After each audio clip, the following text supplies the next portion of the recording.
Hello friends, my self Irfan fast mechanic car के लखनऊ से। Friends, अगर आप हमारे चैनल पर नए हैं तो रेड बटन दबाकर सब्सक्राइब कर लीजिए और बेल नोटिफिकेशन को ज़रूर ऑन कर लीजिए, क्योंकि आने वाली जो लेटेस्ट वीडियो रहे वो आप तक सबसे पहले पहुंचे। क्योंकि जो वीडियो रहेगी वो बहुत ही यूज़फुल होगी आप सभी के लिए, मैकेनिक हो, ओनर हो या ड्राइवर हो, सब के लिए एक यूज़फुल वीडियो होती है। तो आज हम स्कैनर के बारे में बात करेंगे कि बहुत से हमारे जो वर्कशॉप के ओनर होते हैं या मैकेनिक भाई होते हैं, उनके लिए बहुत सारा क्वेश्चन हो जाता है कि अगर हम स्कैनर लें तो उसको यूज़ कैसे करें और उसको स्कैनिंग की प्रोसेस क्या होती है, या एक स्कैनर क्या क्या कवर करता है। आने वाली BS6 की गाड़ियाँ जो होती हैं उसमें क्या क्या सिस्टम दिए हैं और अपना स्कैनर क्या क्या कवर करता, उस चीज़ को कवर करता है। तो कभी भी स्कैनर जब आप लेते हैं या स्कैन करते हैं तो आपको स्कैनर चलाना एक हो जाता है कि अगर गलत किसी सिस्टम में जाते हैं और किसी फंक्शन में उल्टा जाते हैं, नहीं उस तक पहुंच पाते तो रीडिंग नहीं आती है, आप नहीं समझ पाते उस चीज़ को। तो उसी अकॉर्डिंग मैं बात करूंगा कि मान लीजिए आज मेरे पास जो टूल है वो लॉन्च की X431 Pro है, और इसको अगर आपको स्कैनिंग करना है किसी की भी गाड़ी में, 90% गाड़ियों को ये कवर करती है। तो और भी स्कैनर मार्केट में अवेलेबल है, जैसे एक्स टूल का भी है, थिंकार का भी है, कई सारे स्कैनर होते हैं। लेकिन अगर वहाँ पे देखा जाए तो कुछ स्कैनर ये होते हैं कि जिनकी कॉस्ट कम होती है, तो ऑनलाइन प्रोग्रामिंग करना कहीं कहीं वो छूट जाता है, या मान के चलिए 80% गाड़ियाँ कवर करती हैं, और अपना जो लॉन्च का होता है वो 90% गाड़ियों को कवर करता है। हालांकि कोई भी स्कैनर 100% कवर नहीं कर पाता है। तो आज हम लॉन्च के X431 में भी देखेंगे कि क्या क्या कवर करता है, और इसमें अगर आप एक गाड़ी BS6 BS4 में इसको इंस्टॉल करते हैं या कभी भी कनेक्ट करते हैं तो क्या क्या कवर करता है उसके बारे में हम देखेंगे। तो यहाँ पे देख सकते हैं, ये जो हमारा होम पेज है, होम पेज कभी भी हमारा ओपन होगा, यहाँ से भी आप देखेंगे कि इसमें कई सारे जो यूजफुल हम लोग के लिए होते हैं। कि यहाँ पे देखेंगे कि बैटरी टेस्टर भी दिया है, ये बैटरी टेस्टर है यहाँ पे, और उसके बाद यहाँ पे इंडोस्कोपी है। मैंने एक वीडियो में आपको, पिछली वीडियो में मैंने बनाया था कि वहाँ पे लॉन्च का मैंने जो वीडियो स्कोप कैमरा मंगाया था, वीडियो स्कोप कैमरे को यूज करने के लिए यहाँ पे जो पोर्ट दी होती है यहाँ पे कनेक्ट करना होता है। उसके बाद ये एंडोस्कोपी जो होती है उसको चालू करना होता है। उसके बाद जहाँ पे भी कैमरा आप डालेंगे, जो चीज हमको नहीं दिखती है या अंदर के इंटरनल भाग है या साइलेंसर का कोई भाग है, वो चीज हमारी आंखों से जब दूर होती है, नहीं दिख पाती है, किसी अंदर एकदम भाग होती है, नहीं दिखती है, तो उस चीज को देखने के लिए हमको ये यूजफुल बहुत ही ज्यादा जरूरत पड़ जाती है, बहुत ही ज्यादा यूजफुल हो जाती है उस जगह पे। तो यहाँ पे एंडोस्कोपी हमारा होता है। उसके बाद यहाँ पे आप अभी देखेंगे कि यहाँ पे RCTI डायग्नोस्टिक प्रो जो मैंने लेके रखा है यहाँ पे भी है, ऑसिलोस्कोप भी है, इसमें सेंसर बॉक्स भी है, और उसके बाद यहाँ पे सर्विस प्लस भी है, और X431 का जो हमारा टूल है ये है, और टीम वीवर सपोर्ट भी देता है, ट्रांसलेशन भी कर सकते हैं, व्हाट्सएप भी इसमें चला सकते हैं। तो यहाँ पे कभी भी जैसे आपने इसको ओपन किया तो यहाँ पे X431 Pro, यहाँ पे सबसे पहले हम गाड़ी को VCI कनेक्ट करेंगे, उसके बाद उसको ओपन करेंगे। VCI जो ये होता है हमारा, ये हमारा गाड़ी में कनेक्ट होगा। गाड़ी में कनेक्ट होने के बाद फिर इसको हम यहाँ पे X431 से ऑपरेट करेंगे। ये हमारा यहाँ पे कुछ होम पेज खुलता है जिसमें ये होता है कि ये इंटेलिजेंस डायग्नोस होता है। जब इसको हम ओपन करते हैं तो ये गाड़ी का ऑटोमेटिक पूरा डाटा लेता है कि आप गाड़ी का जो उसका चेसिस नंबर होता है, विन नंबर होता है, उसको रीड करता है। रीड करने के बाद उसको डिकोड करता है। डिकोड करने के बाद वो उसके होम पेज तक पहुंचा देता है। वहां से आपको सेलेक्ट करके और गाड़ी के फॉल्ट को देखना होता है। उसके बाद लोकल डायग्नोस में अगर जाएंगे तो यहाँ पे आपको गाड़ी की सेलेक्ट करना होगा। जब आप लोकल डायग्नोस में जाएंगे तो वहां पे आपको पहले गाड़ी की कंपनी डालनी होगी, उसके बाद गाड़ी का मॉडल भी डालना होगा, कौन सी गाड़ी है।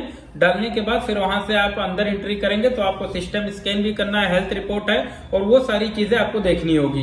तो वहां से आप देख सकते हैं। उसके बाद इसमें जो सर्विस सर्विस फंक्शन में कई चीज़ें इंक्लूड होती हैं, जैसे सर्विस फंक्शन में अब यहाँ पे होता है कई सारी चीज़ें कि यहाँ पे है, ये अपने को जरूरत ही नहीं पड़ती है, एबीएस ब्लीडिंग की जरूरत पड़ती है, एसी सिस्टम रीइनलाइजेशन की जरूरत पड़ती है, और उसके बाद एड वैल्यू रिसेट होती है। जो हमारा यूरिया सिस्टम अभी BS6 में जो गाड़ी आई है वहां पे यूरिया सिस्टम जब हमको रिसेट करना होता है तो डायरेक्टली हम एक होता है कि गाड़ी के पर्टिकुलर फाइल में जाना और उसके बाद वहां से रिसेट करना। एक ये हो जाता है कि हम गाड़ी के अंदर गए, गाड़ी की मॉडल सेलेक्ट किए, सब कुछ सिलेक्ट करने के बाद फिर वहां से DPF रीजनरेशन गाड़ी मांग रही है, उसमें एड वैल्यू हमने किया है तो उसको रिसेट करना होता है। एक यहाँ होता है कि सर्विस ही दे दिया है, सर्विस फंक्शन, जहां पे आपको एड वैल्यू से रिलेटेड है, ईयर फ्यूल रिसेट है, उसके बाद ईयर लेवल कैलिब्रेशन है, और ब्रेक रिसेट है, क्लच मैचिंग है। क्लच मैचिंग किसमें होता है? जो ऑटोमेटिक गाड़ियां होती हैं उसमें क्लच मैचिंग जिसमें कराने की जरूरत पड़ती है, जो फुल्ली ऑटोमेटिक गाड़ियां हैं तो उसमें ये आपको करना पड़ता है। और एक चीज आप देखेंगे कि कॉमन से छोटी हो बड़ी हो या कोई भी गाड़ी हो, इलेक्ट्रॉनिक थ्रोटल रीलर्निंग होता है। कई बार होता है कि आपकी गाड़ी का कैलिब्रेशन आउट हो जाता है, आपने इलेक्ट्रॉनिक थ्रोटल बॉडी है, बैटरी टर्मिनल नहीं हटाया, इनकेस कुछ भी हुआ तो उसका स्प्रे मार दिया, तो उसमें होता है कि उसका और इलेक्ट्रॉनिक थ्रोटल बॉडी का कैलिब्रेशन जो होता है वो आउट हो जाता है। उस केस में आपकी गाड़ी हंटिंग करने लगेगी, एवरेज नहीं देगी, उसमें मिसिंग की प्रॉब्लम आ जाती है, वाइब्रेशन रहती है, कई सारी कारण हो जाती। एक अगर सिस्टम, एक डाटा अगर प्रॉपर ECM नहीं पा रहा है तो कई सारे सिम्टम दिखाने लगती हैं गाड़ियां। तो उसमें कई बार ऐसा भी होता है कि मैकेनिक भाई नहीं समझ पा रहे हैं कि एक्चुअल में प्रॉब्लम कहाँ हो गया। उन्होंने थ्रोटल बॉडी को खोला, स्प्रे मार दिया, वो इलेक्ट्रॉनिक था, उसका कैलिब्रेशन आउट हो गया, वहां पे दिक्कत हो जाती है। तो आप यहाँ से इलेक्ट्रॉनिक थ्रोटल रीलर्निंग कर सकते हैं, कैलिब्रेशन कर सकते हैं, तो आपका गाड़ी 100% सॉल्व हो जाएगा। अभी मैंने आज जो एक वीडियो मैंने अपलोड कर दिया है, उसमें आप देखेंगे कि हमारा उसमें जो प्रॉब्लम था स्विफ्ट डिजायर थी, उसमें power steering light, check engine light, और उसके बाद ट्रैक्शन लाइट, ABS लाइट, तो 4-6 लाइट उसमें आ रही थी। अब वो कस्टमर इसमें बहुत ज्यादा पैनिक हो जाता है कि हमारी गाड़ी में इतना ज्यादा प्रॉब्लम आ रही है, ये है वो है, और स्टीयरिंग हार्ड हो गई, स्टीयरिंग की भी लाइट थी, स्टीयरिंग हार्ड हो गई, चलना मुश्किल हो गया गाड़ी को। तो गाड़ी हमारे पास जब आई तो हमने जब उसको स्कैन किया, बस यहीं पे जरूरत पड़ जाती है कि आप इतनी सारी लाइटें आ रही हैं, आप किस चीज पे हाथ डालेंगे, आपको अगर चेक करना है तो किस चीज पे जाएंगे। तो वहां पे जब मैंने स्कैन किया तो उसमें मुझे ECM से रिलेटेड, ECM में 2 कोड आए, PCM में कोड आया, ABS में कोड आया। उस कंडीशन में मैंने पहला नंबर होता है फ्यूज बॉक्स चेक करना, वायरिंग चेक करना, देन सेंसर चेक करना। तो हमारे फ्यूज बॉक्स में प्रॉब्लम मिल गई, वहां से हमारा रिसॉल्व हो गया।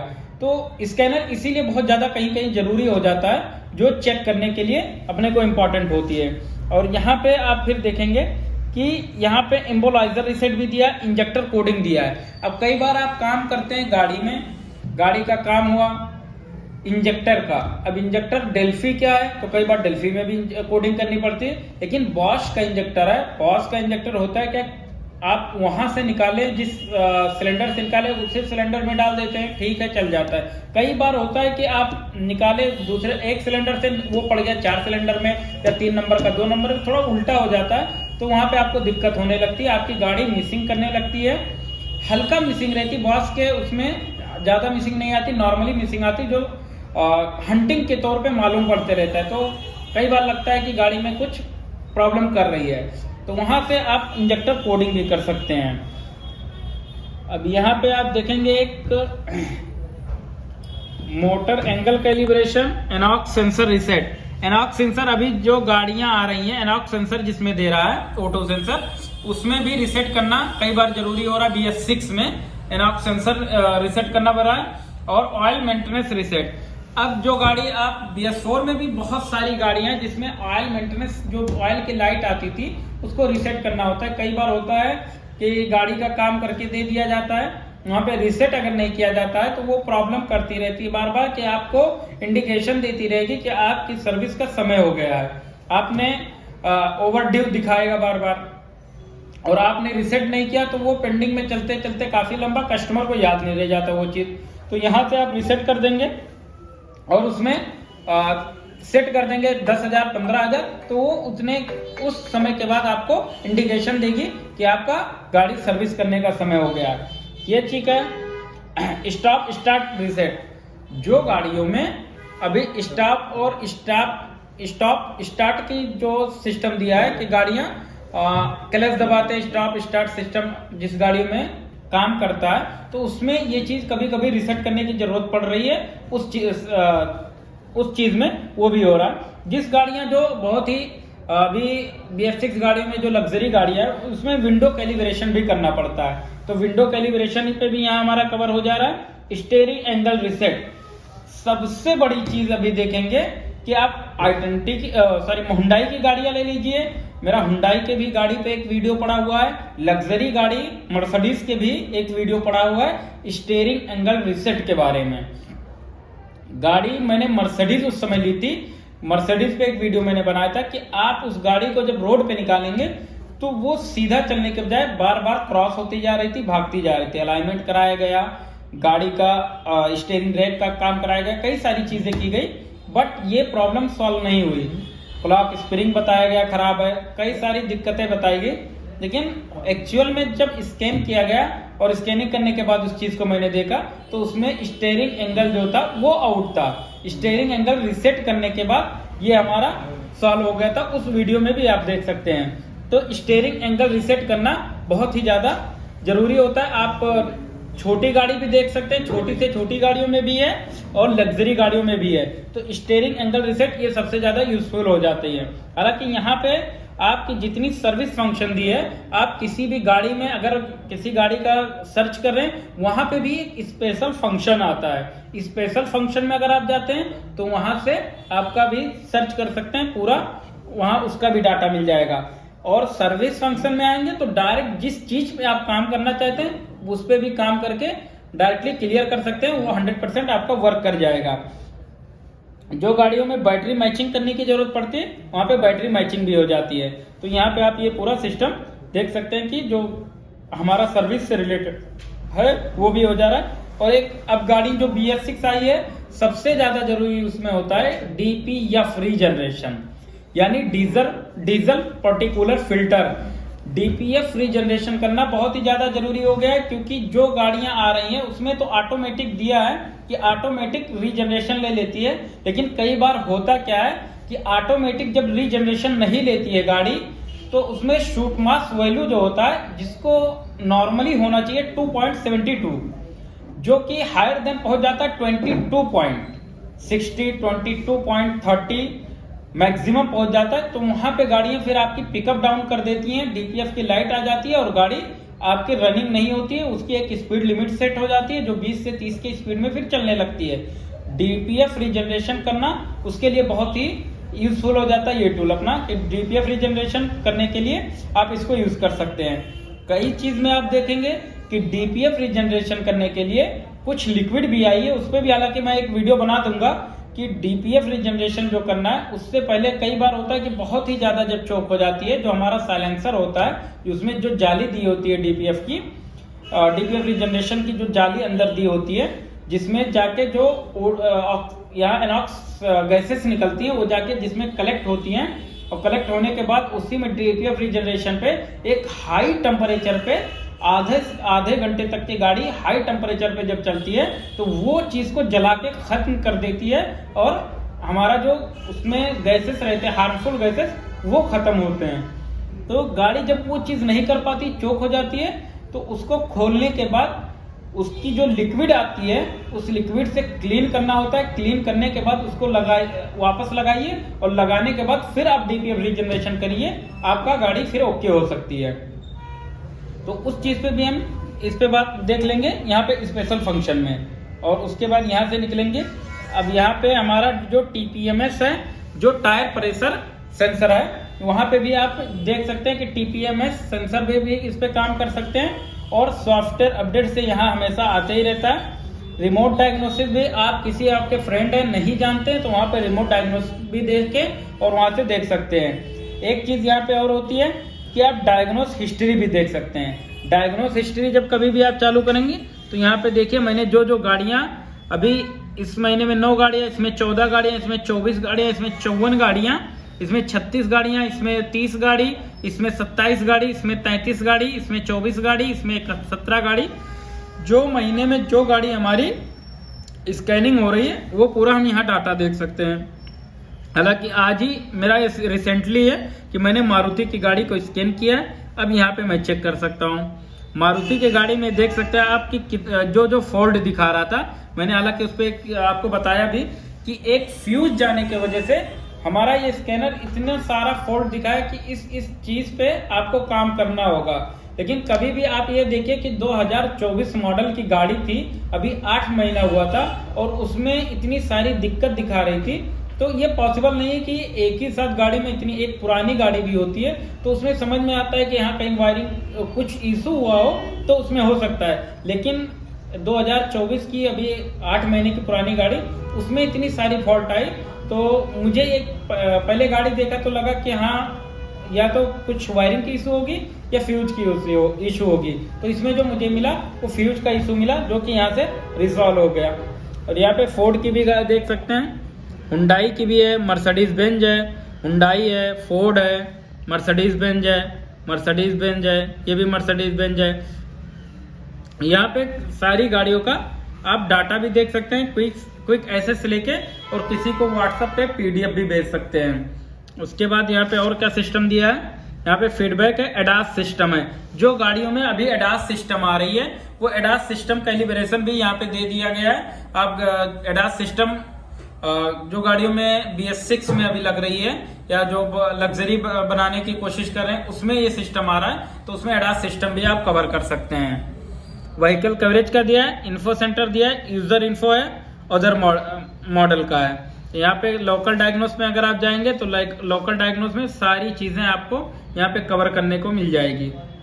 जो भी गाड़ी है आप यहाँ से पूरा कवर कर सकते हैं, ये देख सकते हैं।